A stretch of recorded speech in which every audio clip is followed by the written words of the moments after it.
Hello everybody, welcome back to the channel. This is my reacting to my Matchday 8 predictions.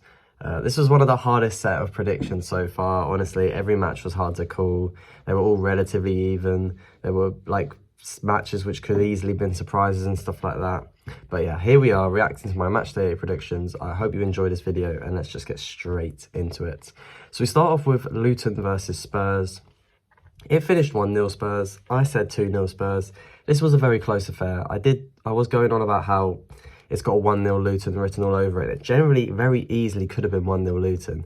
Spurs wasted an incredible amount of chances. They almost let it slip. They obviously went into half-time 0-0, red card for Basuma, which was 100% right because he 100% dived. Don't know what he was doing. Luton wasted big chances. There was a chance before Van der Ven scored for Spurs. I can't remember which Luton player it was.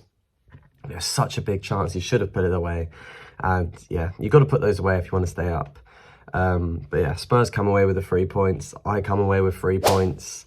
It's a great win for Spurs. 3 points on the road. Kenilworth Road. It's not an easy place, I don't think, to go to. I know lots of teams are winning there. But it's like, for these, especially these bigger top 6 teams, they've got so much more pressure compared to like the teams that are 15th and stuff like that. Because it's more intense. You go there and you're expecting a win, but then Luton are obviously going to make it as difficult as they possibly can. Their fans will. The fact that you're literally so close together just makes it probably, I mean, it's not claustrophobia, obviously, but it's like everything's all so close and compact that it probably makes it more difficult for the players, and it's probably more of a mental aspect and that kind of thing. But yeah, but it's a good win for Spurs, and they actually find themselves top of the league at the end of this game week, which is great to see for them, realistically. So yeah, I get 3 points for this one. Then we move into Fulham versus Sheffield United. It finished 3-1 Fulham. I said 1-1. I did think if any of these teams would grab the 3 points, it would be Fulham. I said this. I don't know why I didn't predict them to. I just had a little feeling Sheffield United, this is the game where they have to get a point, and they didn't even get a point. So yeah, I was saying this at the beginning of the season. I generally think this is the team that will challenge the Derby point record. Everyone's saying it will be Luton. These are the real imposters in the league. They are shocking, Sheffield United. I don't know how they went up. And, I mean, they did lose a couple of their big players in the summer, but they're considerably worse. It's shocking. 1 point from 8. I generally don't see where they win a game. I know they've got Man United next. You never know in that one.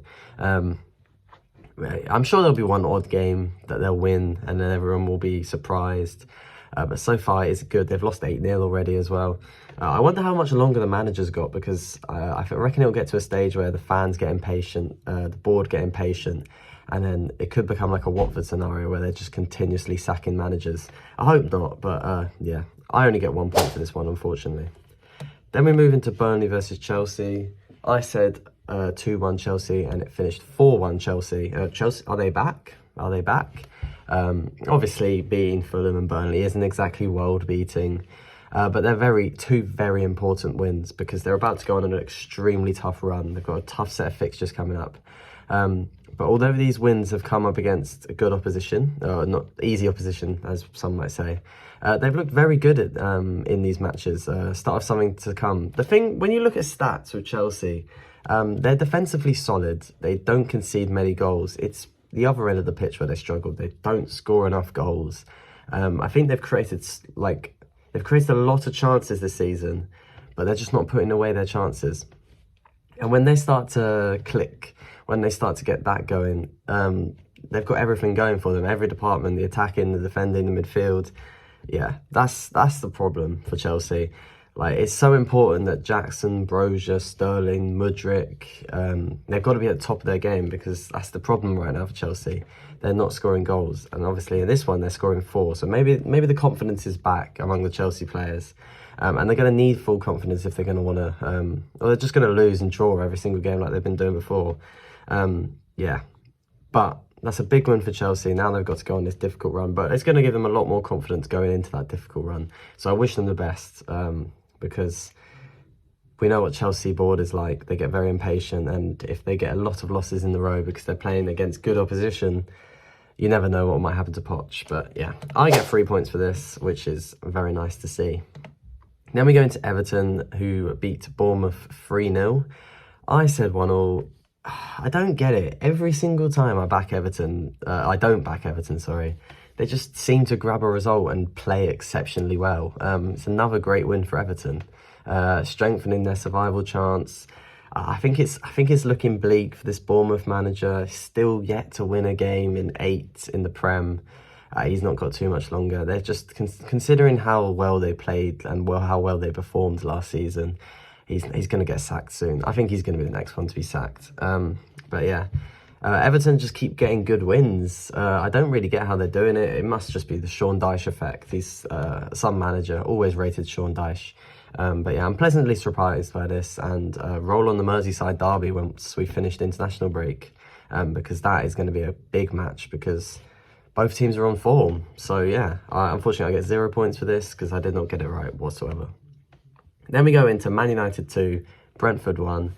I said 2-1 United. I went to the game. I got the score 100% correct. And I witnessed absolutely amazing scenes with the great Manchester United win. The atmosphere was amazing. It was like the perfect place to be. I don't think you'd be able to feel that win as much as you would at home compared to being in the stadium.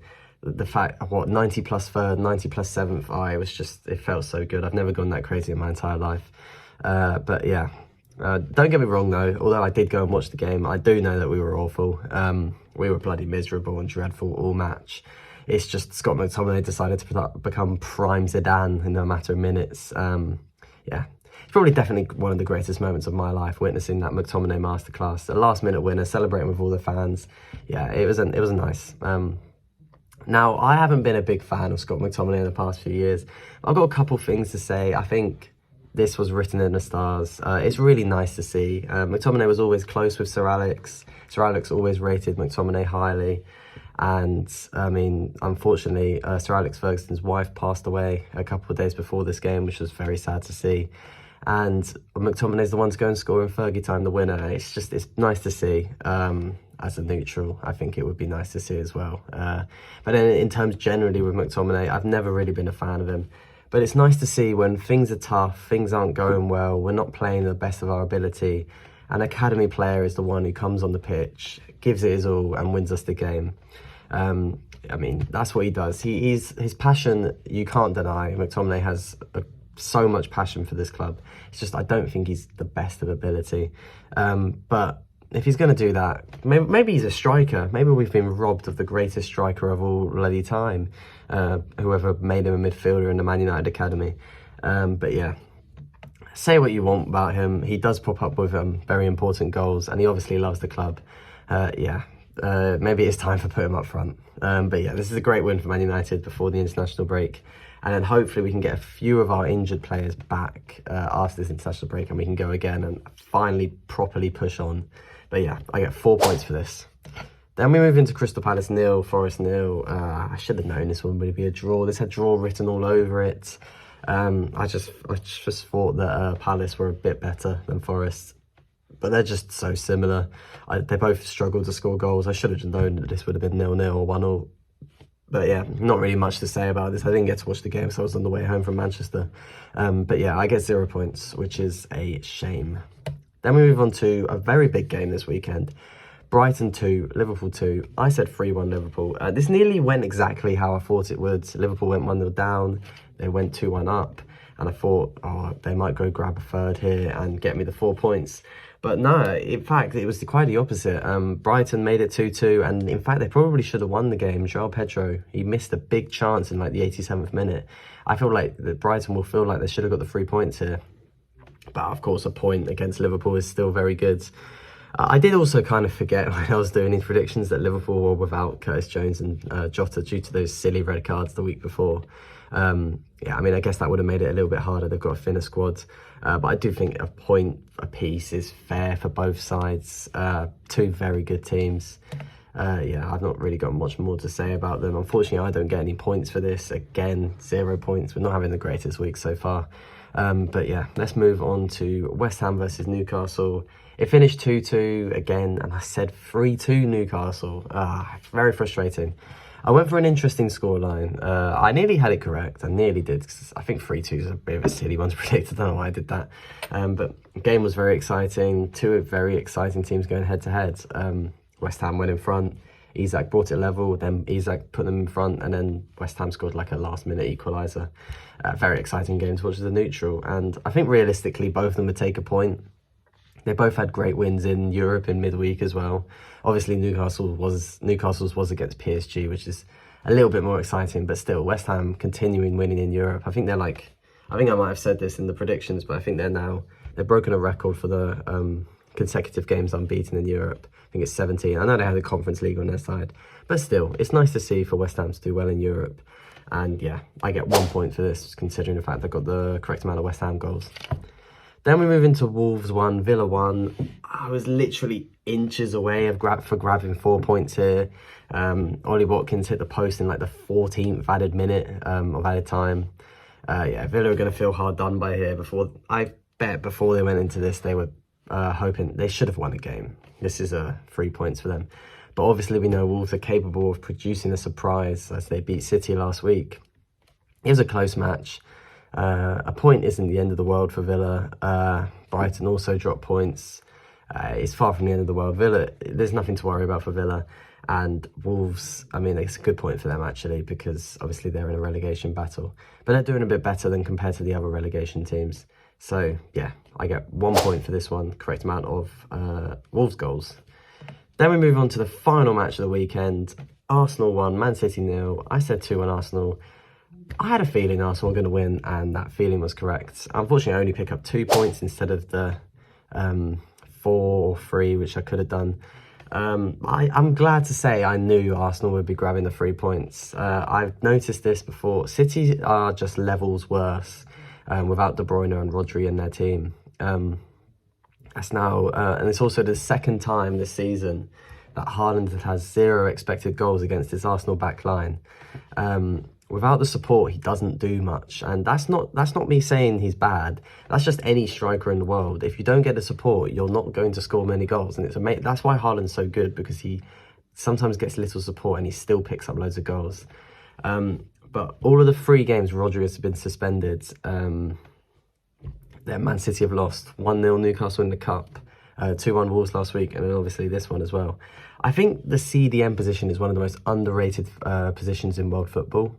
It's like with Man United, when Casemiro is at his best, we look great, defensively solid. Liverpool last year, midfield looked unbalanced. They didn't really have a proper CDM. Fabinho wasn't looking too good. Rodri is so important for City. When he plays, they look a completely different team. Arsenal just brought in Declan Rice. They're currently unbeaten in the league. They're looking very good. Basuma has come in for Spurs and he's performing exceptionally well. CDM role is pivotal to all teams. And it has been for many years. When you look at like the likes of Sergio Busquets, Casemiro in that Real Madrid team, it's one of the most underrated positions in world football, which just goes unnoticed. But yeah, I thought I'd like to say that. It just goes to show how much of a big miss Rodri is. But I don't want to take any credit away from Arsenal. They've worked incredibly hard. The first win in the league against City for 5 years. It's a great achievement for them, and it really opens up the title race. We've now got 4 teams at the top, all looking good, all looking close. I mean, even Villa and Brighton are only a little bit behind them, but it really opens up a lot, and it shows Arsenal are capable of beating the big teams as well. So I get 2 points for this one. So then overall this game week, we've got a total of 15 out of 40. It's a poor week, but every fixture was just so unpredictable, so I'm not surprised I've only got 15 points here. They were just all really close and hard to predict. But yeah, thanks for watching, guys, and I will catch you in the next one. Thank you.